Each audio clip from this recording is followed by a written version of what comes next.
जय श्री राम बच्चों। उम्मीद करता हूँ कि आप सब खैरियत से होंगे और अपने अपने घरों में महफूज होंगे।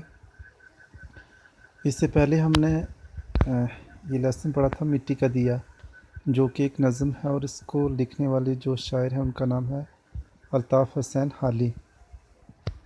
इस नज़म की रीडिंग हमने की थी और इसके बाद हमने इसके अल्फाज मैंने भी पढ़े थे, ये अल्फाज मैंने पढ़े थे। और ये वीडियो का पार्ट नंबर 2 है। इसमें हम करेंगे सवालात, इसके बाद मुतज़ाद अल्फाज हैं, इसके बाद कुछ खाली जगह हैं, इमला दुरुस्त कीजिए, ये है। ये हम बारी बारी सारा करेंगे। आइए हम शुरुआत करते हैं सवालात से। तो इस नज़म का पहला सवाल है, बुढ़िया ने मिट्टी का दिया किस वक्त रोशन किया। ये रहा पहला सवाल। तो इसका जवाब हम देखते हैं।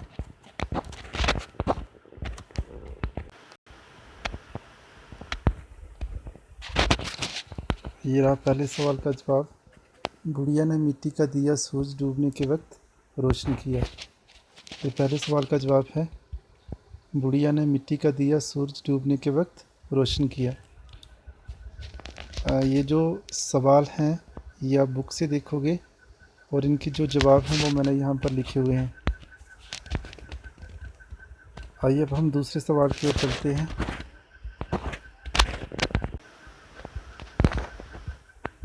यह दूसरा सवाल, रास्ते में मिट्टी का दिया रोशन करने का क्या मकसद था। रास्ते में मिट्टी का दिया रोशन करने का क्या मकसद था, इसका जवाब देखते हैं।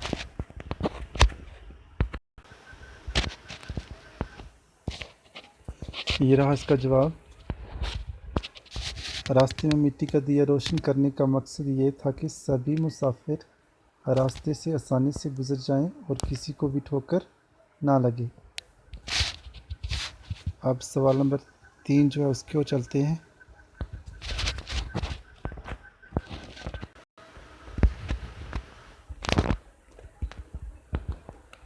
ये रहा तीसरा सवाल, मिट्टी का दिया झाड़ और फानूस से बेहतर क्यों है। मिट्टी का दिया झाड़ और फानूस से बेहतर क्यों है। आइए इसका जवाब देखते हैं। सवाल नंबर 3 का जवाब ये रहा, क्योंकि इनकी रोशनी हमेशा महलों के अंदर ही रहती है। सवाल नंबर 4 देखते हैं।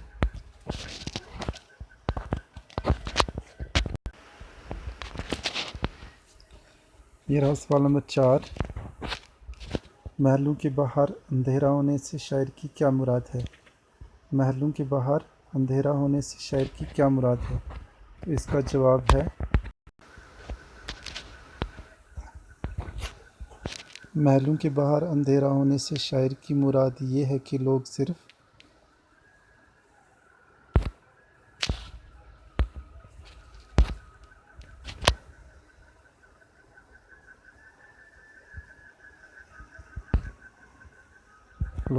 महलों के अंदर ही रोशनी करते हैं। लोग सिर्फ महलों के अंदर ही रोशनी कर रहे हैं, जिसकी वजह से महलों के बाहर से गुजरने वाले मुसाफिर ठोकरें खा रहे हैं। एक बार दोबारा से इसका जवाब पढ़ लेते हैं। महलों के बाहर अंधेरा होने से शायर की मुराद ये लोग सिर्फ महलों के अंदर ही रोशनी कर रहे हैं, जिसकी वजह से महलों के बाहर से गुजरने वाले मुसाफिर ठोकरें खा रहे हैं। और जो आखिरी सवाल है, रात में मलाहों को रास्ता दिखाने में कौन सी चीज़ मदद करती है। तो ये सवाल नंबर 5 है। इसका जवाब है, ये सवाल नंबर 5 है। इसका जवाब है, रात में मलाहों को रास्ता दिखाने में राहनुमा मीनार मदद करते हैं।